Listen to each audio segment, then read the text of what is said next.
Does God really have a plan for my life? It's a huge question, maybe the biggest one we ask. We feel lost. We feel like we're drifting. We make a wrong turn and wonder if we've messed everything up for good. And in those moments, someone often hands us a verse. It's a warm, comforting verse. It feels like a hug from God himself. Jeremiah chapter 29, verse 11. You know the one. You've seen it on coffee mugs, on posters in a Christian bookstore, on a graduation card from your aunt. For I know the plans I have for you, declares the Lord, plans to prosper you and not to harm you, plans to give you hope and a future. We read those words and we breathe a little easier, okay? God knows he has plans. The plans are good. They are for hope. They are for a future. It feels so personal. It feels like a direct promise that my life isn't just a series of random accidents. There's a script, there's a director, and the ending is a happy one. But then life happens. The plan doesn't feel very prosperous. A diagnosis comes back from the doctor. A layoff hits your department. A relationship you poured your heart into falls apart. You pray, and you hear silence. You look at your life, and it doesn't look like a well-crafted plan for hope and a future. It looks like a mess. It looks like harm. And that's when the doubt creeps in. Does that verse really mean what I think it means? Was it even for me in the first place? Or is it just a nice sentiment that we've taken out of context to make ourselves feel better? Is God's plan a real thing, or just a fairy tale we tell ourselves when things get hard? These are real questions. They deserve a real answer, not a fake, friendly pat on the back answer. An honest one. To get there, we have to do something a little uncomfortable. We have to look at where this beautiful, comforting verse actually came from. We have to understand the people who first heard it, because their situation was probably a lot worse than ours. The man who wrote these words was a prophet named Jeremiah. Prophets in the Old Testament weren't guys who just predicted the future for fun. They were messengers, they carried God's words to God's people, and usually the messages were hard to hear. Jeremiah's life was not easy. He was called the weeping prophet, he was rejected, thrown in a well, and accused of being a traitor. His job was to tell people things they did not want to believe, and who was he writing to? He wasn't writing a general greeting card to all believers for all time. He was writing a specific letter to a specific group of people in a specific terrible situation. He was writing to the Jewish exiles in Babylon. Let's just pause on that for a second. The exiles in Babylon. These were people who had lost everything. Everything. Imagine your country being invaded by the most powerful army in the world. Imagine watching your city, the holy city of Jerusalem, be burned to the ground. Imagine seeing the temple, the very place where God was said to dwell on earth, ransacked and destroyed. Your friends and family were killed. Your leaders were captured and executed. And you, along with thousands of others, were rounded up and forced to march hundreds of miles to a foreign land. You are now a refugee, a captive. You live in Babylon, the heart of the empire that crushed you. You are surrounded by a foreign language, foreign gods, and a foreign culture. You have lost your home, your freedom, your nation, and your place of worship. You feel completely and utterly abandoned by God. Where was he when the Babylonians broke down the walls? Where was he when the temple burned? Did he lose? Is their god Marduk stronger than our God? This is the state of mind of the people reading Jeremiah's letter. They are traumatized. They are grieving. They are hopeless. Their lives were not just off track, their lives were over. The plan, as far as they could see, was total and complete destruction, and into this darkness come other prophets. So false prophets. They show up in Babylon and they preach a message that everyone wants to hear. They say, don't worry, this is just a temporary setback. God is about to rescue you. In 2 years, you'll be back home.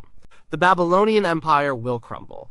God will restore everything. Just hang on. It was a message of instant gratification, it was a message of easy hope, and then Jeremiah's letter arrives. And it says the exact opposite. It's a hard, cold dose of reality.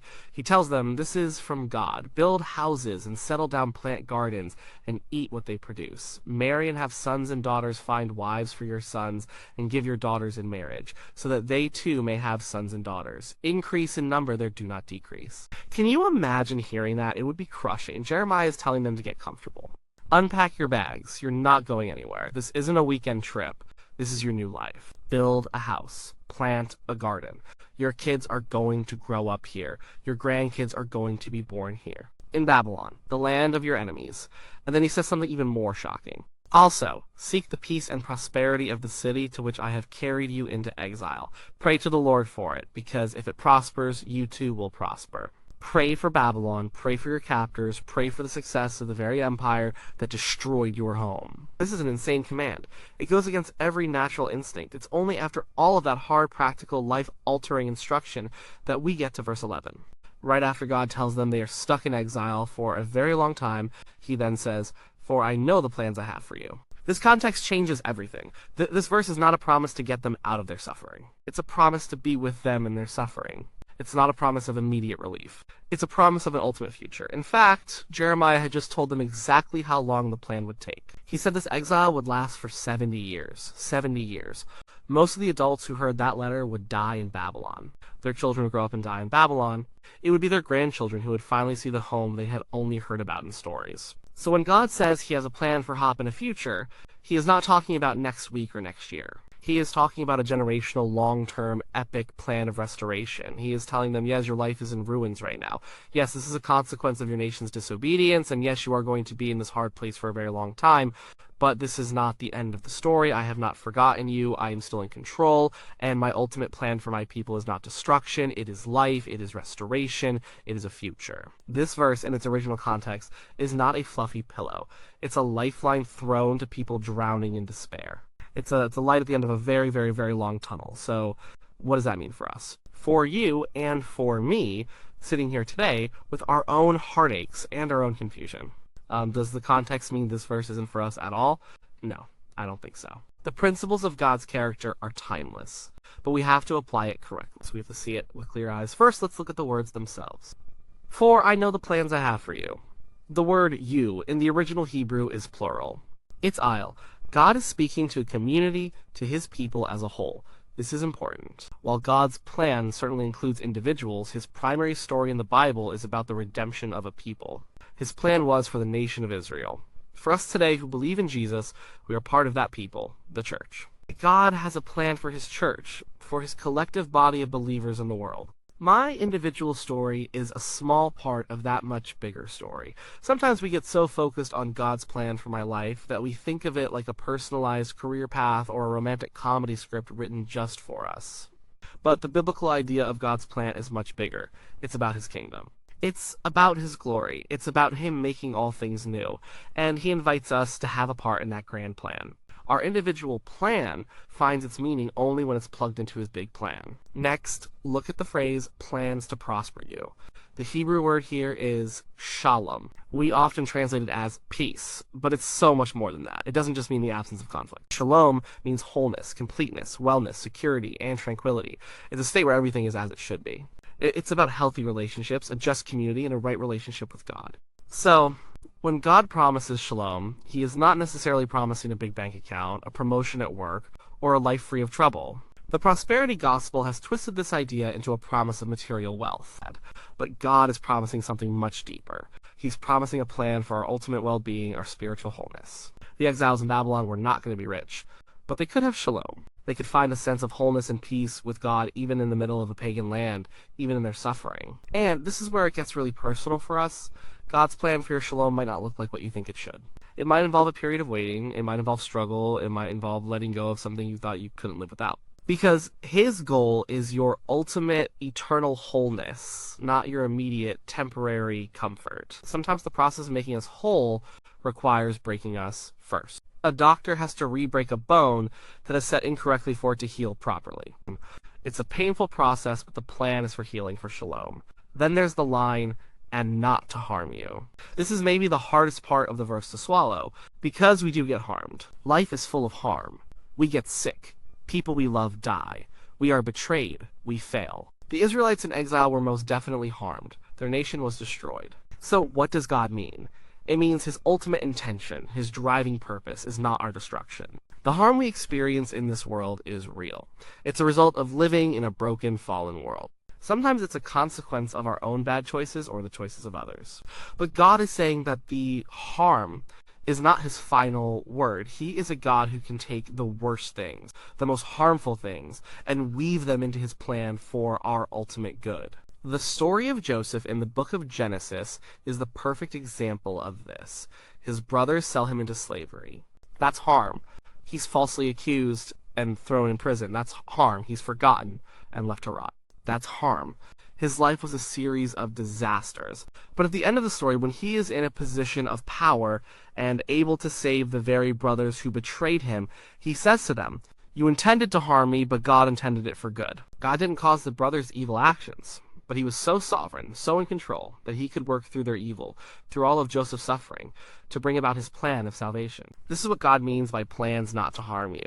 It means that nothing, no amount of pain or suffering or evil, can ultimately derail his good purpose for those who love him. The harm is temporary. His plan for good is eternal. Finally, we get to the payoff plans to give you hope and a future. This is the core of the promise. For the exiles, it was a concrete promise: after 70 years, you will return. There is a future for the people of Israel. There is hope beyond the despair of Babylon. For us, the promise is even greater. Our hope isn't just in a better life on this earth. Our hope is rooted in Jesus. The cross is the ultimate example of God's plan looking like harm, but ultimately being for our prosperity, our shalom. The death of God's own Son was the greatest harm imaginable, but through it, God brought about the greatest good: our salvation, our forgiveness, our hope of eternal life. So does God have a plan for your life? Yes, absolutely. But it is probably not what you think it is. And God's plan is not a detailed roadmap that tells you which job to take, who to marry, and which house to buy. If we had a plan like that, we wouldn't need faith. We would just need to follow a checklist. God is more interested in a relationship with you than in you following a script. The plan is less about the specific circumstances of your life and more about the person you are becoming through those circumstances. The plan is to make you more like Jesus. The plan is to shape your character. The plan is to teach you to trust him, to love him, and to depend on him. And often the tools he uses to do that are the very trials and hardships that make us question if he has a plan at all. Think of it like this. If you are building a house, you have a blueprint. Every wall, every wire, every pipe is planned out. But if you are raising a child, you don't have a blueprint, you have a goal. You want them to become a kind, responsible, loving adult. You guide them, you teach them, you discipline them, you let them make mistakes, you pick them up when they fall. Your plan is not to control their every move, but to shape their heart. God's plan for us is more like raising a child than building a house. His ultimate goal is our transformation. The circumstances of our lives, the successes and the failures, the joys and the sorrows, are the classroom. They are the tools he uses to chip away at our selfishness, our pride, and our fear, and to shape us into people who reflect his love and grace. So what do we do when the plan makes no sense? When we are sitting in our own personal Babylon, and all we see is loss and confusion, we do what God told the exiles to do in the verses that come right after Jeremiah chapter 29, verse 11. Yes, then you will call on me and come and pray to me, and I will listen to you. You will seek me and find me when you seek me with all your heart. The promise of the plan is directly connected to the practice of seeking God. The answer to confusion is not to try and figure out the plan. The answer is to draw near to the planner. When you can't see the road ahead, you don't need a map, you need a guide. You need to hold his hand. In your personal Babylon, God's instruction is the same. Settle in, live your life. Don't put your life on hold waiting for the miraculous rescue. Be faithful right where you are. Plant gardens. Do good work, love the people around you, and pray. Seek God. Pour out your heart to him with all your anger, all your confusion, all your doubt. He can handle it. He promises that when we seek him, we will find him. And in finding him, we find our hope and our future. The plan of God is not immunity from pain. It's the promise of his presence in our pain. It's the confidence that our suffering is not meaningless. It is not random. It is in the hands of a sovereign God whose ultimate intentions for us are for shalom, for hope, and for a future. In Jeremiah chapter 29, verse 11, is not a simple promise that everything will be easy and comfortable. It's a rugged, hard-won promise for people in the middle of a disaster. It's a promise that the God who is powerful enough to orchestrate history and the return of a nation from exile is also intimately aware of the state of his people. He knows the plans. We don't have to. We just have to know him. So, yes, God has a plan for your life. It's a better and bigger plan than you could ever imagine. It's a plan that is not derailed by your mistakes or broken by your suffering. It's a plan that is not about your temporary happiness, but about your eternal joy and your transformation into the likeness of his Son. It's a plan that culminates in a hope that will not disappoint and a future with him forever. Don't just cling to the verse. Cling to the God who spoke it, the God who led his people through 70 years of exile and brought them home. The God who sent his Son into the exile of this world to bring us home. He knows the way. He is the way. Trust him.